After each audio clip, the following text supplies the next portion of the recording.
welcome to Americans Learn. My name is Lauren, and today I'm looking at an extinct zoo video. This island turned normal animals into nightmares. It's a fairly recent release. I'm very curious to see what it's going to be. The island itself looks like a Dark Souls villain or something. Why does it look like a evil demon face? This had better be real.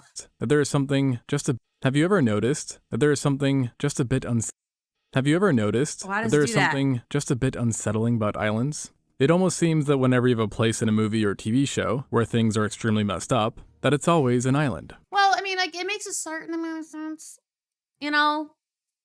It's something super separate. Lots of, like, divergent and convergent evolutions. Like, weird things can happen on islands.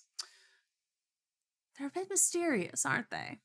Because they're so far removed. Or some of them are very far removed from what we know. Especially if that messed upness has to do with nature. I mean, just take the hopefully fictional Skull Island as an example. That explains what it looked like a monster, because it's Skull Island. Okay, that tracks. I did not recognize it. Not gonna lie. I've seen, like, the movie, one of them, but didn't recognize it. A cozy place, home to a titanic gorilla, giant creepy crawlies, and a lot of other nightmares, usually prehistoric and of the dinosaur kind. Okay. Now, it is supposed to exist in the present, yet obviously it isn't really out there. But there is a very real place that is in some ways a lot like a real-life Skull Island. And that's Madagascar. Madagascar? But not the current one that likes to move it, but rather Madagascar of the past. Oh. And this is kind of a vague comment, as Madagascar has been around for a while, to say the least, and has seen strange life emerge throughout its isolated history. But the time that I'm specifically talking about is as it was 70 million years ago, during the late Cretaceous. Okay. When in a world known for strange animals, Madagascar still somehow managed to be the Oh my god, look at the frog! The giant round frog, look at him go! Ooh, I love him! Okay, I'm obsessed already. Wild West, or in this case, East. Now, typically when you take a place and then rewind the clock by tens of millions of years, the land or area starts to look a bit different.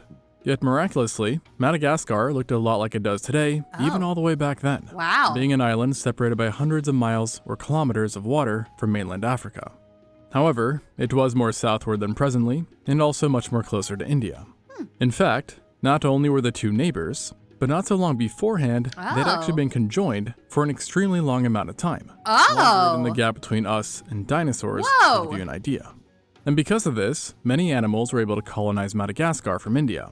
And with the two separated from the rest of the world, they developed their very own distinct paleofauna, making life just a bit more interesting than normal. Hello. But what really cranked the weirdness thermostat up was when Madagascar ditched India and became its own island. And why? Well, because it was then that Madagascar's native life suddenly started to experience the pressure of insular dwarfism and gigantism. Because while Madagascar is a big island, it still ain't big enough for everything. And then when you stack complete isolation on top of this, well, you end up with a very funky place.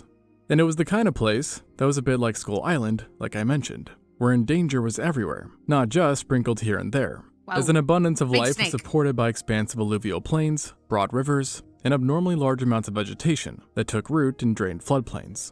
And while it probably wouldn't take you very long to run into one of the island's many predatorial inhabitants, it could have been the weather that actually got you first, as that too was a bit different here. It wasn't necessarily extremely hot or cold, but rather periodically deathly dry, with rock formations suggesting frequent droughts that could spring up, while in general, you also had distinct dry seasons. But on top of a bottle of water, you would also need to bring a floaty, because even in a desert here, you could drown. As it turns out that these dry spells could be rudely interrupted by rapid rain, and lots of it at that, flooding. with sediment buildup suggesting flash floods happened a ton, and covered wide swathes of land, drowning anything not fast or smart enough to get the heck out of the way. And then if it wasn't Mother Nature trying to get you, it definitely would be the animals. I mean, just take a look at the mascot of the island. Isn't that like the kind of dinosaur that the movie Dinosaur had? Majungasaurus. An unusually ill-tempered Majungasaurus? theropod. But don't let it hear you say that, because in this realm, it was king. being the island's largest theropod. Mammals. And if you were greeted by one, you could expect a 7-meter or 23-foot long unit that Yikes. weighed over a ton. And in certain situations, could even be as big as a Carnotaurus. And if you've seen the movie Dinosaur, you know why this is bad news. Okay, cool. So I was right that this dinosaur was in the movie Dinosaur. I don't know if it was the dinosaur that was the titular dinosaur. However, it wasn't actually its size that set it apart from other Gross. theropods, since larger predators were of course found elsewhere. Instead, it was its highly unusual construction, looking almost like someone had mashed together different body parts of animals to Little create bit. a single dino. For starters, its hands were absolutely tiny, almost like sausages. Though that being said, I know yours aren't, so please reach for that like and subscribe button. Yeah, do it. Next, its head was fat, short, and squished, while the rest of its body was then long and robust. And then as opposed to its handsies, its legs were absolute chunksters, being ridiculously thick and stout, and collectively making the Majungasaurus hard to miss to say the It least. really does And look the non- like it's about to go like swim. So pretty, all the colors. among its already strange family, the Abelisaurids. Hey. Now, you might be thinking these funny adaptations meant this predator was a bit more harmless than usual. But ironically, what they really did was transform this beast into the ultimate giant killer. Because as it turns out, this design is how you kill sauropods. Or at least, that's the hypothesis. Okay. You see, many carnivorous theropods sport narrow skulls, which are good at withstanding vertical stress associated with powerful bites, but are bad at dealing with twisting forces, therefore forcing them to rely on numerous bites instead of just one big one. Meanwhile, our friend the Majungasaurus had a Okay. totally different strategy, being more of a bite once kind of guy, as its skull was better designed at holding onto struggling prey without needing to let go. Okay, so like the difference between saber-toothed cats and more modern cats then, like with the modern cats being more of a grab and like hold and wiggle it around, and saber-toothed cats being a chonk rip. Kind of similar to what's seen From in what I gather from the Lindsay Nicole videos that I've been watching anyway. modern felids, actually. And the rest of its body See? That's what I just needing said. to let go. Kind of similar to what's seen in modern felids. I remember things sometimes. Actually. And the rest of its body backs this one and done hypothesis, as it had bony tendons, a strong back, interlocking ribs, and then of course, those hunkering legs. All great things to have if you want to hold something. But the question is, hold what? And this is where that hypothesis comes in, because there was really only one animal living with it that made these features make sense. And that was sauropods, in this case titanosaurs. To be exact, Rapetosaurus and Vahini. Oh, Two that's an not unfortunate huge, name. but still respectably sized herbivores that likely dealt with Majungasaurus on the regular.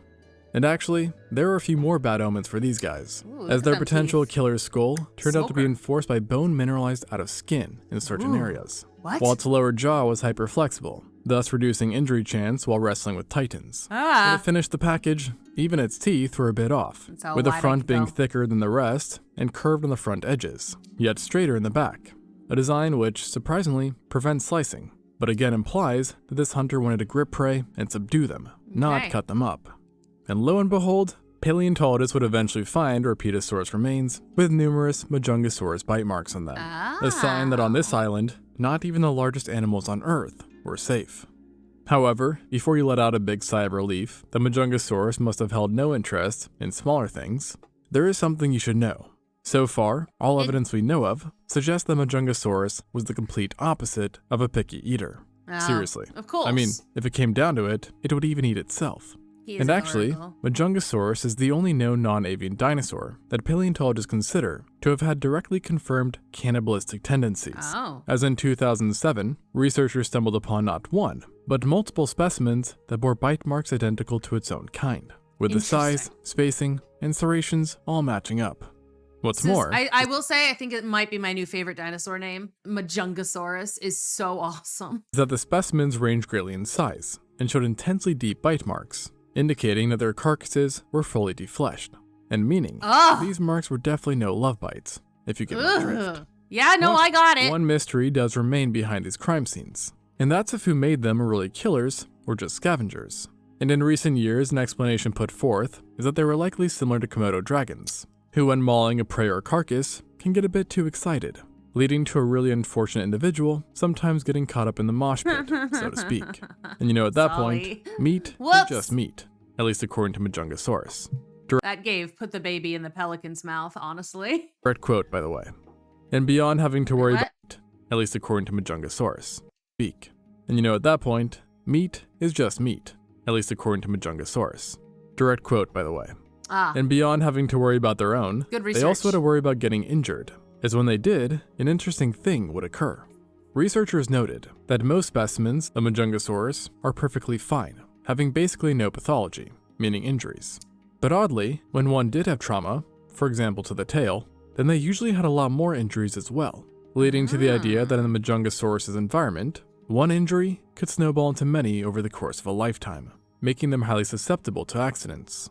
And this probably wasn't helped by their brains, which even for a theropod was extremely small, and in particular, its flocculus was heavily reduced, a part of the brain that helps coordinate movements between the eyes and head, meaning that unlike most theropods who looked around quickly to spot prey, this hunter had to come up with other means of meal detection.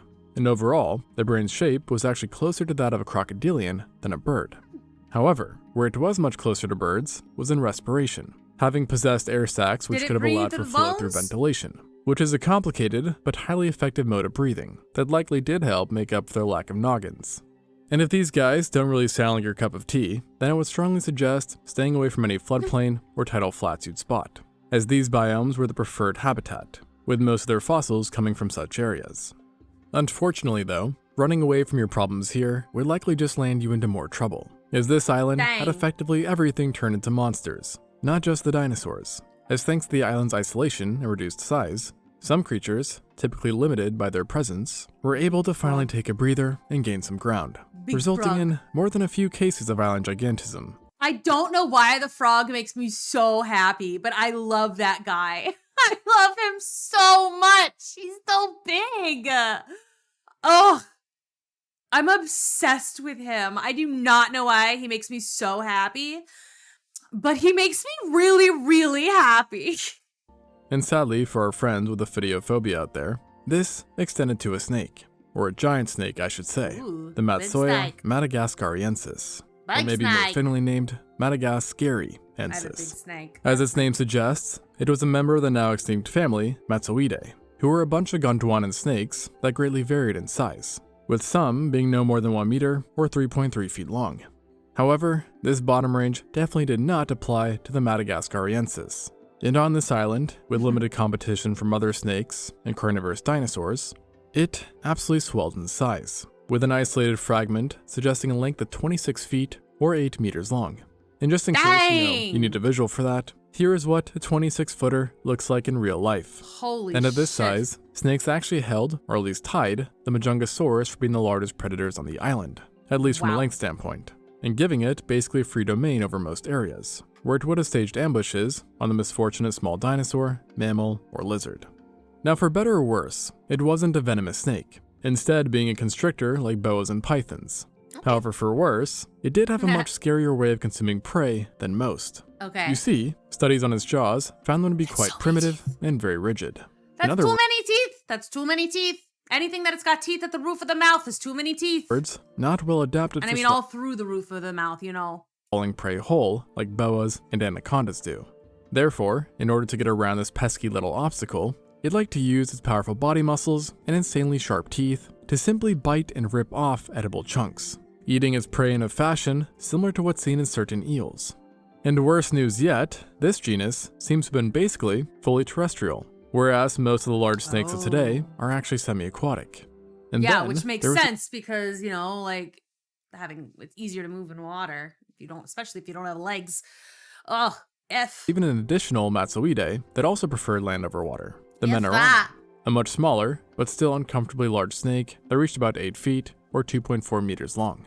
Now, the aptitude for land of these large predators may give you the false impression that fresh water was actually your safest bet to hang around in prehistoric Madagascar. Never! But honestly, nowhere would be a good resting spot in this deranged island. Doesn't As seem yet another like it. predator held sway over fresh water, crocs. Hello, Specifically, crocodile. the Mahajungasucus. Now, Mahajungasuke! this animal sure would have looked Oh my god, I'm obsessed with the names. I love them so much. Look how chonky he is. I love them all. a bit like modern crocodiles, but it was not one. And actually, it wasn't even that related to the Crocodylus genus. Cool. having instead been a part of the Notosuchia, a group of crocodilomorphs known for usually being terrestrial. Oh, look at the DeviantArt. I miss DeviantArt. I wish I could remember what my DeviantArt password was and the email associated with it, because I would love to find my DeviantArt profile. Erect limbs and highly derived members, with many possessing odd traits, such as mammal-like teeth, fleshy cheeks, pig-like snouts, and mouths that resemble that of a pug, or in some cases, ducks. But the Madagascar did not have any of these strange features, but it was very derived in its own way, having broken from the trend of terrestrial life and seemingly adapted for a semi-aquatic one, making it even more similar to modern-day crocs through convergent evolution. And compared to other Notosuchians, it was He looks like Pumbaa with bigger teeth. It was great. Look at that guy. trend of terrestrial life Wait, and is it too seemingly far? adapted. Look at him go. He's so fun. Anyway, I'm like really enjoying the designs on some of these guys, and the colors are great, but I'm really loving the designs on them, and their names are so good. Adapted for a semi-aquatic one, making it even more similar to modern-day crocs through convergent evolution. He's in And compared to other Notosuchians, it was further differentiated by its lethality, for nearly no others came close to its size or voraciousness, with the largest specimens indicating a max length of 5 meters or just over 16 feet. So, definitely big enough to snag any human-sized prey. And they did so with highly compact... Why does his teeth look like candy corns? Oh my god, imagine getting killed to death by a guy with candy corn teeth. No thanks. robust jaws that were filled with zyphodont teeth, meaning laterally compressed and serrated, which are features normally seen in large theropods, just to give you an idea of how much it would suck to be bitten by them. And to match their offense, these hunters also had impressive defense, sporting bony pits or osteoderms that were unusually deep, suggesting that in life, these plates would have been wide and thick, providing ample protection from run-ins with any dinosaurs or competitor. And this combination of offense and defense clearly worked, since fossil remains show that Madagascar was highly prevalent in the water systems, where it was joined by, of course, predatory fish, Yay, fish! such as the so-called That big old guy. saber-toothed herring, Enceladus, and gars that were on par with the largest known ones of today. So obviously, having these fish and reptilians around is not great news for any time travelers on the island. However, not all crocs would be out to get you, for it was also here that you'd actually find not only a friendly croc, but an absolutely adorable one too. The Simon. Honestly, they've all been adorable. Like, I don't know why I've been like so invested. Like, I love them all. But we have a puppy. This is why what's his nuts calls them swamp puppies, isn't it? Remember the yoink guy? I wish I remembered his name, but may he find his 20-footer. Simosucus.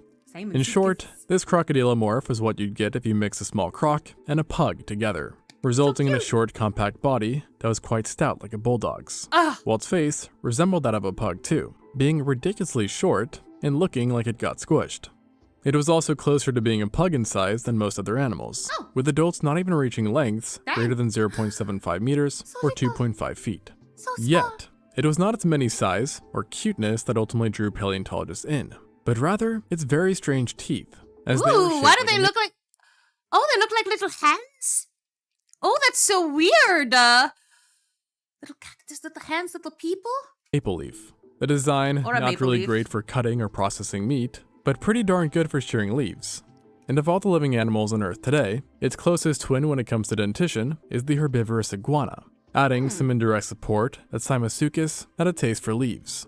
Additionally, its odd smushed face makes it even less likely that it was out there causing terror in Madagascar.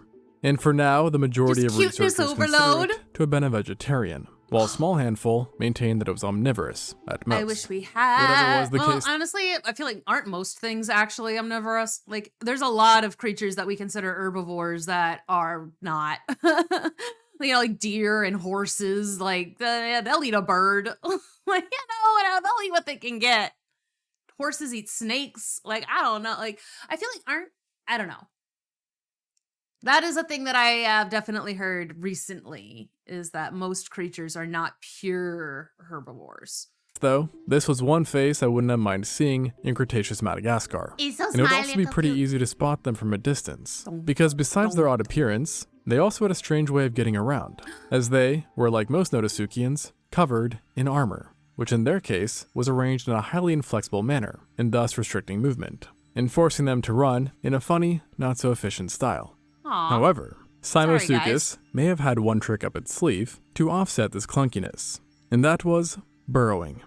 Now, it's not confirmed, but some researchers claim that his funny-looking face may have acted as some sort of biological shovel, allowing it to burrow and hide from various threats, plus dig for food. Sadly though, despite this possible, incredibly powerful tool, I still worry that this cute exception to Madagascar was still a regular target for predators. Especially since they're it wasn't gone just now, giant so- cannibals, crocs, and snakes lurking around. There were also plenty of smaller killers too, one of which was something you don't typically expect to be Frog. scary. A frog. Frog. The Beelzebufo. Beelzebufo! The best names ever. I'm serious. These guys have the best names of any creatures that I've learned about on these dinosaur shows. Oh my god. These are amazing. Frogs are generally not the most interesting of extinct animals, but I assure you, Beelzebufo very much was.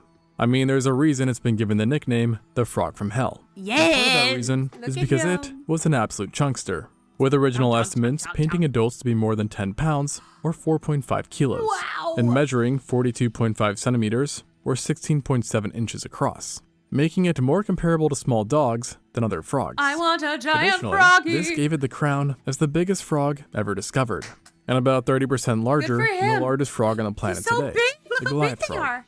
Now I will say, in more recent times, these original estimates have been criticized and a more conservative number has been put Boring. forth, suggesting Boring. a real length of around 9.1 inches or 23.2 centimeters, Dull. which is similar to an African bullfrog. But here's the peculiar thing. Even if this was the case, it doesn't change the fact that the largest known specimens still have unsutured skulls, a sign that they weren't even done growing, leading some Oh. paleontologists to assert that monstrous individuals are out there, just waiting to be found. I hope so. That's amazing. I love it. I've got a friend who plays a Beastmaster Ranger in D&D, and she's kind of looking to get a new type of animal, like slightly higher challenge rating than the one she's currently got. I'm going to suggest Beelzebufo. I want a giant frog into my campaign now so badly. And trust me, it wouldn't have just been their plumpness that would have shocked you, as if you got too close to one, you'd also find out about their more, insidious traits, including love him. a gargantuan mouth. Yes. You see, all frogs have relatively flexible, wide that's mouths. gross. Yet Beelzebufo, he took it to a whole nother level. So much so that given their already unusual sizes, they might have even been able to prey on the Ew. once rulers of Earth, Yuck. dinosaurs. At least small ones like baby theropods and sauropods. And such a voracious appetite was further reflected by their actual bite, as His tongue despite is being many terrifying. times smaller than humans, Beelzebufo could actually muster up a stronger bite force, with reconstructions estimating forces as high as 2,200 newtons, which is 70 times more powerful than the bites seen in modern large frogs. Dang. And just to really put this into perspective, most humans don't even crack 500, putting the Beelzebufo more on par with literal wolves and Wow. female tigers. Wow. And just when it seemed they couldn't get any meaner, Look how smiley he is. There's this little dragonfly buddy. Look how cute. Kid's gonna eat that little guy. turns out that this frog also sported devilish horns, I love it. and a row of plate-like armor which ran down its back, which all led to the assumption that it truly was designed to be anti-dinosaur. So yeah, even the frogs in Madagascar were best to be avoided. He's And great. between them and every other monstrosity I mentioned, you'd expect that survival here was quite hard. And ultimately it was, which is why it's quite surprising that it's also here that an unlikely group who typically lived in the shadows were thriving. Mammals. And not only were they mammals. thriving, Possum. our ancient ancestors seem to have dipped all their feet into that good old insular gigantism, because of the three genera known to the island, those being the Adelatherium, Levanify, and Ventana, two were literally among the top 5 Didn't largest like that one, Mesozoic Steve. mammals that we know of. But I wouldn't hold your breath, because they still were quite small by today's standards, and the largest of the bunch, Ventana, was only 19 pounds or 8.7 kilos, which is, coincidentally, the same size as the largest mammalian carnivore in Madagascar today, the Oh. fossa. But Ventana was no predator, sporting teeth designed for herbivorous lifestyle, consisting of roots, seeds, twigs, and nut-like fruits. Not super interesting, but Ventana did make up for this by having a secret superpower, Ooh. smell. This guy was the king of schnozzes, emperor of noses, and ruler of sniffing. Long And may I he say reign. this because literally 14% of its brain volume was dedicated to olfactory bulbs, the area Wow. responsible for smelling. Which just to show how crazy that is, the region in our brain constitutes a measly 0.01%. Yeah, well, we suck and in at smelling. dogs, 0.31%. Oh, So not much dang. better. And why it had Really? such power dedicated to smelling is unknown. Yet on an island filled with lots of threats, I'm sure it was useful. And the contemporary Adelatherium also had its uniqueness too, though not in the smell department, rather in its foramen. For those who don't know, foramen is an opening or gap that allows for the passage of nerves, arteries, veins, and other soft tissue structures, from one body part to another. And the more one animal has, then more likely it is the case that they have a pretty specialized system somewhere. And in the Okay. case of the Adelatherium, we don't know exactly what this was, but we do know it had the second highest amount of foramen of any known mammal ever, Wow. meaning that hidden in its body was one crazily complex system, which presumably was needed in such an environment. And hopefully, one day we will know exactly what its secret power was. But what we don't They have to called him wait on Pumbaa. is knowledge regarding another resident of this island, who actually Oh, no. was probably one of our distant relatives' top worry, the theropod Masiacosaurus. Like the Majungasaurus, this dinosaur is believed to have been a part of the clade Ceratosauria. Though unlike the former, it wasn't an abelisaur, rather a noasaurid, which did actually make it closely related, though clearly not enough to get those big genes, as it was rather small for a theropod, reaching only 2.1 meters So or small. 6.9 feet in length, while only weighing as much as a Nile monitor lizard, so about 44 pounds or 20 That's kilos. Not much. And this might not seem that much, but when you stack one of these guys next to any of Madagascar's prehistoric mammals, it suddenly seems quite daunting. And we know through its teeth that it definitely liked meat, which also happened to be very odd. Like you would expect in a carnivorous Don't eat my theropod, frog. the majority were serrated and laterally compressed. But then at the front of its mouth, frog. it had 4 teeth that were just super off, protruding out of the mouth and being both British. spoon-shaped and hooked. He was And British. such a strange design has given birth to a lot of hypotheses on their purpose, with one of the more prominent I ones mean, it kind of looks like the type that, like, you know, like as a trap, you know, so that they can get a hold of something and it won't be able to break out, or maybe they like hid underwater, their mouth open like that, and then just closed it like a Venus flytrap, and then the lobsters or whatever can't get out because they've got this little claw thing happening. ones being that they help to grip food, especially smaller food, leading to the idea that small invertebrates, vertebrates, and maybe even fruits were all possible food choices, which doesn't really tell us much. But such an adaptation would make sense on an island susceptible to hectic weather, and where resources could dwindle. Oh, and they actually- would have to be able to be adaptable, huh? They would have to be able to be like, well, I can't eat this today, but I can eat that. Masiacosaurus has shown paleontologists the volatility of the island's climate through other means, namely its growth. By sheer coincidence, Masiacosaurus had once been subjected to a bone growth study due to the large amount of fossils, which strangely found that despite being quite small, it also grew very slow, taking about 10 years to reach the size of a large dog, leading to the wow. conclusion that it evolved a slow growth rate in order to minimize nutritional investment in a harsh ecosystem. Yet, while Cretaceous Madagascar could become a desert nightmare, it wasn't a lack of water which doomed its inhabitants in the end. Instead, like the rest of the world, this one-of-a-kind ecosystem was erased 66 million years ago during the KT extinction event. And despite being far from the impact site, plus being walled off by mainland Africa, we know for a fact that things got really bad there on that day, Okay. as none of the mammals on the island today have lineages that date back to the Mesozoic, heavily Oh. implying that the entire island got a factory reset. And Yeah, who knows, dang. maybe that was for the best. Thanks for watching, and until next time on Extinct Zoo. I don't like that thumbnail at all. Whew, I did not like that little thumbnail, but oh my God, I adored all of those things. Like, I loved that frog so much. The devil frog, the Beelzebub frog, Majungasaurus. The names in this are so freaking peak. The designs of these guys are also like top notch. Oh, that was fun. I enjoyed that immensely. Thank you so much for watching. I hope you enjoyed. If there's something else that you'd like me to take a peek, let me know and I'll look.